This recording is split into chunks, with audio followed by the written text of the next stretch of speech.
Salut, alors aujourd'hui j'avais envie de vous parler du poncho tente modèle 1951, une pièce d'équipement que je trouve assez intéressante en fait historiquement et même techniquement, on va voir ça un petit peu dans le détail. Donc là on est dans les années 50, dans l'armée française, on est juste après la Seconde Guerre mondiale et l'équipement est un petit peu hétéroclite finalement, avec de la récupération d'à droite à gauche, du matériel français d'avant-guerre, du matériel allié qui nous a été fourni, voire du matériel allemand. Et donc au niveau des abris et des ponchos, l'équipement est aussi complètement disparate. Et donc est décidé en 1951 de créer un nouvel abri, un nouveau poncho qui pourra servir de tente. Et le choix a été fait de copier intégralement, c'est vraiment une copie conforme, à part le camouflage. Le choix a été fait de copier la Zeltbahn modèle 1931, c'est-à-dire le poncho tente des Allemands de la Seconde Guerre mondiale. Donc 20 ans après, de 1931, on arrive là en 1951, on va créer cette copie de la Zeltbahn allemande. Donc on va voir dans le détail, vous allez voir, c'est vraiment une copie conforme. On va voir ça. Donc contrairement à nos ponchos modernes qui sont rectangulaires, on est ici sur un poncho tente qui est donc triangulaire. Donc c'est une copie, comme je vous disais, de la Zeltbahn modèle 1931 de l'armée allemande. Donc quel intérêt d'avoir des petits ponchos comme ça, triangles, petits, parce qu'ils font seulement peut-être 1m50, 1m60 de longueur sur 1m40 de hauteur dans ces eaux-là. Le fait qu'ils soient triangulaires, ça va permettre avec 3 autres copains de les assembler pour avoir une grande tente. Et donc on va avoir une tente un petit peu de forme pyramidale en utilisant 4 ponchos.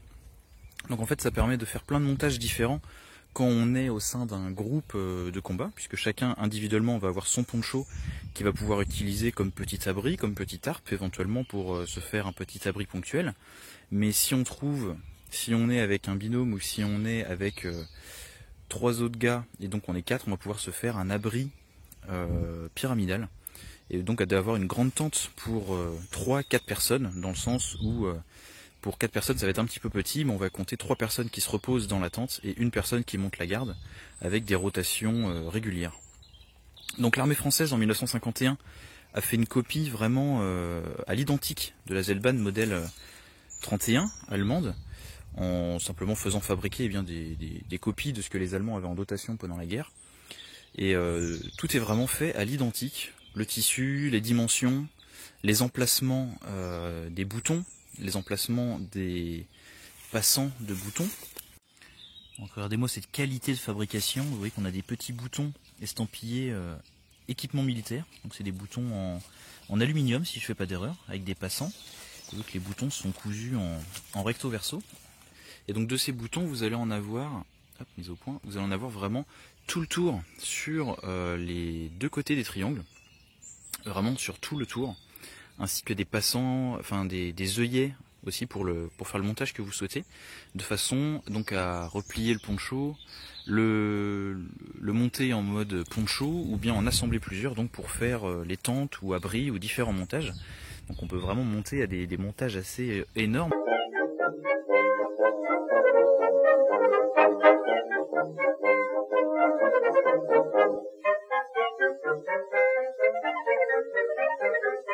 Vous voyez, si on a suffisamment de ces abris, on peut vraiment faire plein de montages différents. Et également le poncho aussi en lui-même, que ce soit là le modèle 51 ou la Zeltbahn 31 à l'époque, permettait de fabriquer éventuellement des brancards, si on a un poncho, 2 ponchos, pour transporter un blessé. Ou bien de fabriquer des flotteurs, enfin vraiment faire pas mal de choses qu'on peut faire comme ça avec une grande pièce de tissu sur le terrain. Donc vous voyez cette qualité de fabrication, ce modèle-là est de 1954. Il est dans un état franchement presque neuf, il a été stocké de manière impeccable. On va parler du camouflage juste après. Vous voyez que celui-ci vient avec, donc comme à l'époque, les mares et les sardines pour le montage. Donc ça c'est par rapport à nos standards modernes quelque chose de très volumineux, très encombrant, donc comme beaucoup de matériel militaire en général. Donc on a 2 petites cordelettes. Il va manquer une longueur de cordelette en plus pour faire un abri propre, mais j'ai essayé de vous faire quelque chose quand même de présentable. Et donc on a 5 portions de mât qui assemblées vont faire un petit poteau. Donc des grosses sardines en acier qui à défaut de servir de baïonnet pour rajouter de la cordelette, les morceaux de cordelette dans les œillets pour faire une petite boucle pour passer la sardine à l'intérieur. Voilà. Donc à l'époque, il y avait les versions unies, kaki des deux côtés qui étaient les versions TTA pour le gros des troupes et les versions camouflage qui étaient pour les troupes parachutistes. C'est pour ça que ce camouflage là a eu plusieurs surnoms. Je ne saurais pas dire quel a été son nom officiel en fait, réglementaire. Donc c'est un camouflage qu'on va nommer le TAP 47, c'est le camouflage qui est arboré sur les tenues des parachutistes TAP 47. Donc souvent on va parler de TAP 47 pour ce camouflage-là. Il est aussi surnommé le lézard ou le léopard, sans que ce soit des appellations, je pense, officielles, même si tout le monde les utilise et qu'on va savoir de quel camouflage on parle. Donc en fait c'est un camouflage vachement intéressant qui est apparu donc après la Seconde Guerre mondiale, donc en 47. Pour la tenue TAP 47. Pourquoi le surnom de lézard? Il me semble que c'était parce que c'était le surnom des parachutistes. Donc si par exemple il y avait eu un camouflage pour les marsouins, on l'aurait appelé le camouflage marsouin, sans qu'il y ait un lien forcément avec l'animal. Il me semble que c'est ce genre de choses. On l'a aussi appelé camouflage léopard, sans qu'il n'y ait aucun lien avec l'animal et que le motif ne ressemble pas du tout. Ça c'est peut-être à cause des précédentes tenues de camouflage, notamment des tenues de camouflage américaines qui étaient avec des taches et qui donc ressemblaient à des léopards. Et donc par extension, tous les camouflages à l'époque ont été appelés peut-être léopards. Je ne saurais pas dire exactement. Donc que ce soit lézard ou léopard, aucun lien avec l'animal. En tout cas ce camouflage-là, même s'il a été abandonné dans l'armée française, sans doute après la guerre d'Algérie et pour des raisons politiques et d'image, parce qu'il y a un lien forcément avec le putsch d'Alger. Il a été utilisé encore un petit peu, peut-être jusque dans les années 80 sur certaines pièces d'équipement ou sur certains uniformes, avant d'être abandonné complètement. Il faudra qu'on attende bien les années 90 pour voir apparaître le camouflage CCE dans l'armée française, en remplacement de la tenue kaki. Donc oui, c'est un camouflage assez intéressant en fait qui est encore utilisé aujourd'hui dans certains pays, qui a peut-être été l'inspiration du camouflage Tiger Stripe américain de la guerre du Vietnam. Donc en tout cas le camouflage lézard, surnommé lizard, si je prononce bien lizard en anglais, est utilisé encore aujourd'hui, notamment par la Grèce. C'est le camouflage de l'armée grecque, qui l'utilisent sur leur uniforme sous le format vertical, comme ceci sur les tenues. Là où nous à l'époque, même sur les uniformes, il était comme ça mis à l'horizontale. Déjà à l'époque, comme sur le CCE aujourd'hui, on a un camouflage qui est disposé de manière horizontale par rapport au personnel, qui lui est vertical de façon, de ce qu'on dit, à casser la forme verticale de la personne. C'est pour ça que les motifs de camouflage sont comme ça sous le format horizontal. Donc vous voyez qu'on a un camouflage 3 couleurs avec donc un fond sable, comme sur le CCE, comme sur plein d'autres camouflages. La couleur tan, la couleur sable, c'est ce qui va le mieux avec le plus d'environnement. Un marron clair comme ça, un sable, c'est ce qui va faire la base de beaucoup d'environnements. Vous voyez la couleur un petit peu des feuilles mortes autour de moi, ou bien la couleur des zones un petit peu désertiques. Et donc par-dessus on va avoir deux couleurs, un vert un petit peu sapin, un petit peu bouteille, qui est un petit peu éloigné finalement des kakis, des camouflages et des couleurs militaires qui sont apparus par la suite. Donc on a un vert assez végétal finalement, et un rouge, on va dire un marron plutôt, qui tire sur le rouge, qui tire sur le ocre, sur la rouille.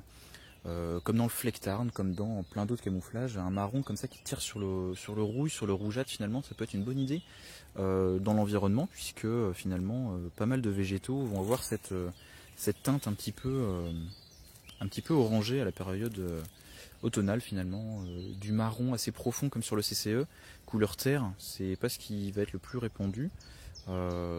Celui-ci non plus, vous me direz. Donc on va voir ce que ça donne dans l'environnement. On va le tester juste après à distance pour voir s'il fait son travail. Là dans une forêt de feuillus au printemps. On va voir si ça fonctionne bien. Au niveau du motif, on est sur des coups de pinceau. Donc ça c'est encore utilisé une fois de temps en temps, mais ça se faisait pas mal à l'époque. Le coup de pinceau, c'est un type de motif qu'on retrouve par exemple sur le DPM, le camouflage anglais. C'est celui-ci, vous voyez le schéma un petit peu coup de pinceau aussi avec des traînées, pareil, avec un motif quand on se rapproche, qui a beaucoup de petits points comme ça sur le bord des coups de pinceau, sur le bord des traînées. Ou sur le MTP qui en est l'évolution. Le MTP, la version donc plus désertique, qui utilise les couleurs du multicam américain, mais avec les dessins du DPM anglais. C'est sans doute inspiré du camouflage anglais de la Denison Smock pendant la Seconde Guerre mondiale.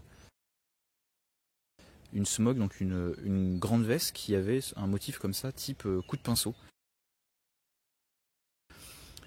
C'est un camouflage, enfin en tout cas c'est un motif assez, je pense, assez naturel, qui permet d'avoir des gros motifs, des petits motifs, et donc d'assez bien se fondre dans un environnement, même si ça reste assez artificiel. Donc là je suis assez proche, à 10 mètres, on voit nettement hein, le poncho que j'ai simplement accroché dans une branche à hauteur. Ils ne se font pas forcément de ce qu'il y a de plus efficacement dans l'environnement. Bien sûr le CCE mis au sol, dans une forêt comme ça de feuillus, sera beaucoup plus discret un camouflage comme ça assez un petit peu ancien. Deuxième essai toujours à hauteur des yeux, comme s'il était mis en mode abri. Donc là dans un coin un petit peu plus abrité, un petit peu plus ombragé. Bien sûr on essaie toujours de chercher une végétation assez dense et des endroits ombragés, pas trop lumineux, pas trop exposés, de façon à gagner un petit peu en discrétion. Donc effectivement moins efficace que des camouflages plus modernes comme du flectarn. Dans l'environnement comme ça boisé, mais ma foi pour bivouaquer de manière un petit peu discrète dans l'environnement ça va faire le travail hein, par rapport à un tarp ou un poncho en kaki, en CCE ou dans d'autres camouflages, ça fonctionnera assez bien. En forêt pour moi les meilleurs vont être des camouflages modernes type DPM, flectarn. Voilà, j'ai monté le poncho en mode abri, donc simplement cliquer dans l'arbre hein, j'ai simplement mis l'œillet du haut, là-haut, dans un arbre, on est en milieu forestier, autant s'en servir, donc avec les grosses sardines dans les angles. Donc ça fait un abri relativement petit, hein, comme le poncho triangle, et bien plus petit que nos ponchos modernes rectangulaires, qui auraient peut-être les mêmes dimensions, mais en format rectangulaire, on aurait tout ça de plus de toile. Là ça fait vraiment un petit abri, seulement peut-être d'1,50 m de long. Ça va être vraiment trop petit pour s'allonger en dessous et passer une nuit vraiment à l'abri de la pluie. Mais si c'est pour faire une petite pause à l'abri de la pluie ou simplement dans un but de camouflage, pour observer quelque chose ou pour être à l'abri de la vue d'adversaires arrivant à distance là-bas dans l'environnement, ça nous permettrait donc de rester éventuellement un petit peu camouflé ici, ou bien donc d'être accroupi, faire une petite pause à l'abri de la pluie. Donc je vais mettre à l'intérieur pour que vous vous rendiez compte, un petit peu plus compte du volume.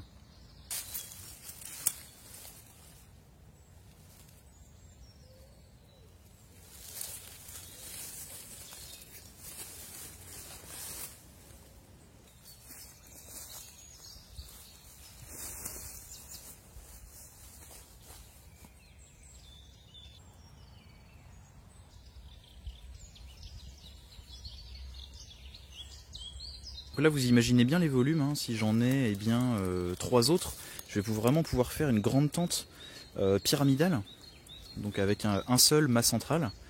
Voilà, là avec une seule effectivement c'est un petit peu petit, là si je m'allonge vraiment en longueur je vais avoir la tête exposée, les pieds exposés, mais par contre pour dormir en boule en dessous, pour juste faire une petite pause de quelques heures maximum, ça fait le travail, mais effectivement par rapport à des ponchos modernes plus grands, rien à voir hein.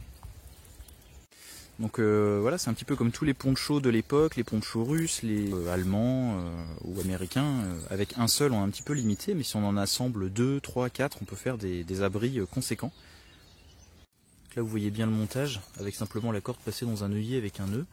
Ça nous fait un bel œillet pour mettre ces gigantesques sardines en acier. Hein. Donc très très solide au niveau du montage, même au niveau de la construction des œillets, des coutures. Une qualité comme on n'en fait plus aujourd'hui.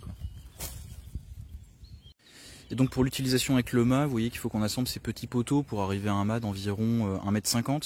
Donc ça clairement c'est dispensable, hein. C'est plutôt obsolète comme système, vraiment pas pratique, volumineux, lourd, pour pas grand chose. On pourrait utiliser sans problème autre chose pour faire un mât ou simplement accrocher l'angle qui nous intéresse dans un arbre. Voilà.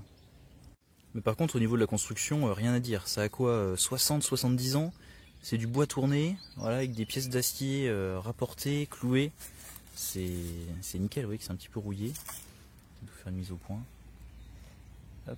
C'est un petit peu rouillé, mais franchement c'est toujours nickel, utilisable. Donc ça s'emboîte, voilà, les uns dans les autres. Hop, comme pépé dans mémé. Et donc comme je vous disais, apparemment la version TTA était non camouflée et donc avait seulement le côté sable kaki clair des deux côtés. Alors ensuite pour l'utilisation en mode poncho, on va d'abord ramener les différents coins au milieu. On va assembler les différents boutons ensemble de façon à fermer le devant et ouvrir l'ouverture de la tête qui est par ici, de façon à pouvoir la glisser dedans bien sûr. Et donc il va nous rester les coins ici pour passer les bras. Vous voyez qu'on peut vraiment avoir quelque chose de très solide au niveau assemblage parce qu'on a deux rangées d'ouverture et de boutons des deux côtés. Vous voyez. Donc si je peux vraiment assembler celui-ci avec celui-ci, faire ressortir celui-ci par là. Là tout est assemblé, j'ai plus qu'à l'enfiler comme poncho.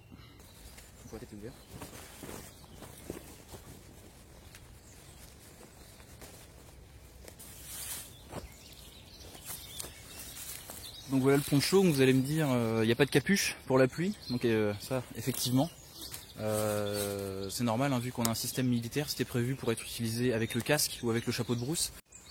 Voilà, je sais pas si on peut faire un look vraiment plus rétro avec ce poncho.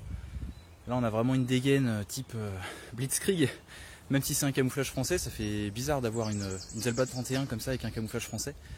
Donc si vous en trouvez effectivement des français comme ça d'après-guerre, c'est 20-30 €, selon si vous avez une version TTA kaki ou une version comme ça parachutiste en camouflage lézard. Les versions allemandes Seconde Guerre mondiale, vraiment les vrais Zelbad 31 d'époque, forcément sont hors de prix, ça a une valeur de collection énorme, et même les reproductions, il me semble que c'est à partir de 70 € pour des copies modernes, avec la qualité actuelle, neuve des Zelbad 31 d'époque. Voilà, alors après au niveau de la protection contre la pluie, effectivement c'est du coton sec, c'est pas protégé, donc il faudra vraiment l'enduire ou la perméabiliser. Pareil, rien à voir avec les standards actuels, avec des textiles, avec des matériaux qui vont être imperméables, déperlants, que ce soit du polyester enduit, que ce soit du PVC ou des matériaux vraiment modernes, ultra imperméables. Donc que ce soit pour un poncho, pour un abri, voilà, forcément c'est un petit peu limité. Par contre l'avantage, vu que c'est du coton, c'est que ça va très bien résister aux braises, aux petites escarbilles du feu, aux petites étincelles. Donc dans un contexte, on va dire, bushcraft, où on n'a pas besoin de quelque chose de très tactique et où on ne cherche pas forcément la légèreté, d'avoir du matériel comme ça qui résiste bien au feu, en tout cas voilà, aux étincelles, ça ne va pas le craindre comme des matériaux synthétiques modernes. Ça va être donc très bien pour nous, pour les bivouacs d'automne, d'hiver, même n'importe quand, toute l'année, pour avoir un petit abri sympa au cas où. Donc.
Il y a plein d'utilisations détournées qu'on va pouvoir en faire. Comme je vous disais, on peut en faire un brancard, en tout cas porter un blessé. Vu que ça fait finalement une grande poche très fermée, on peut aussi vraiment fermer les bras jusqu'en haut et le cou aussi. Ça pourrait faire un grand sac aussi pour transporter quelque chose, ou voire même faire un sursac ou faire une housse pour camoufler un équipement, pour protéger un équipement. Donc assez intéressant aussi à ce niveau-là.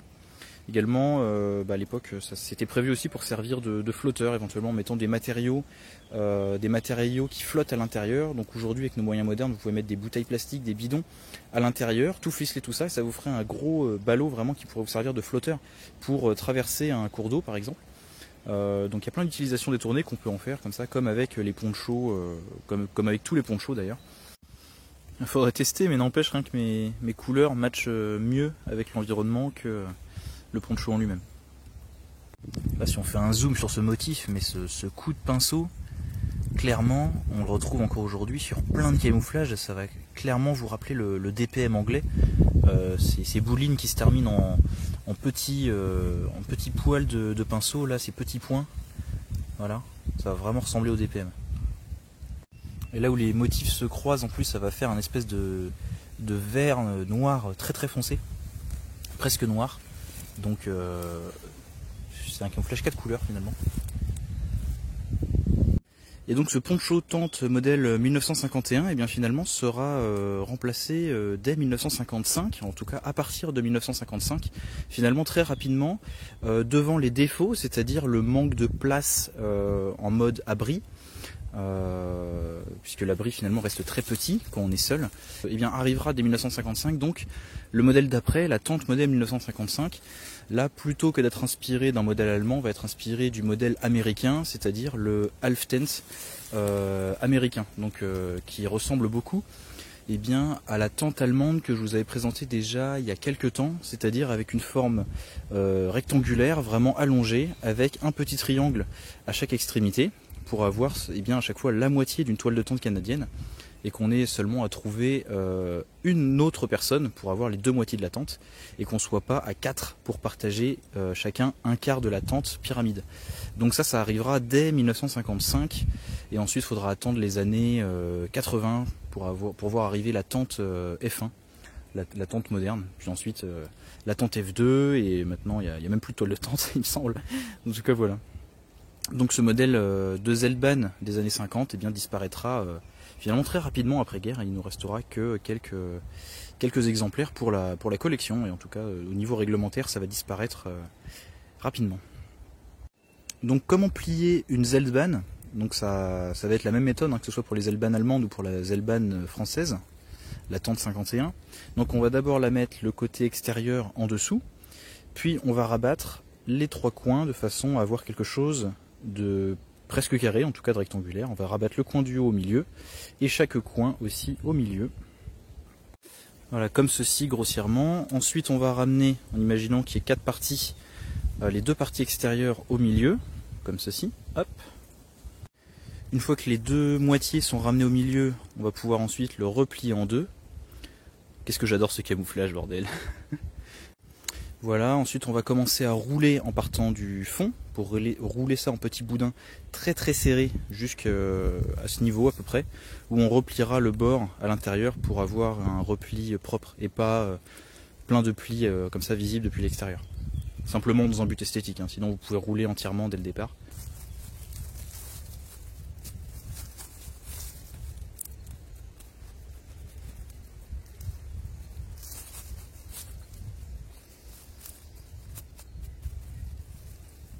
Voilà la tente, en tout cas la Zeltbahn, bien roulée, bien serrée. Il n'y aura plus qu'à rajouter les mâts, les piquets, les sardines avec, ficeler tout ça de manière ensuite bien compacte sur le sac à dos, et c'est parti. Donc voilà pour cette pièce d'équipement, donc effectivement très rétro, mais très low-tech, très solide, en tout cas pour que ce soit ça d'ailleurs ou n'importe quelle pièce d'équipement qu'on arrivait encore à fabriquer il y a plusieurs décennies en Europe, avec des matériaux vraiment nobles et qui durent dans le temps. Vous voyez que celle-ci donc a 70 ans bientôt et est toujours impeccable. Donc voilà, c'est du super matériel. Donc effectivement par rapport aux standards modernes, c'est sûr, voilà, c'est lourd, c'est pas ce qu'il y a de plus imperméable, c'est pas ce qu'il y a de plus pratique.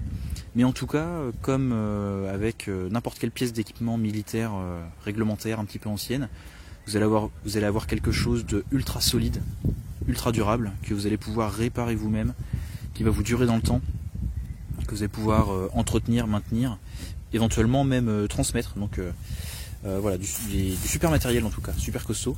Donc au niveau du camouflage, il peut avoir son intérêt quand même, bien sympa. On en reparlera peut-être bientôt de ce camouflage lézard.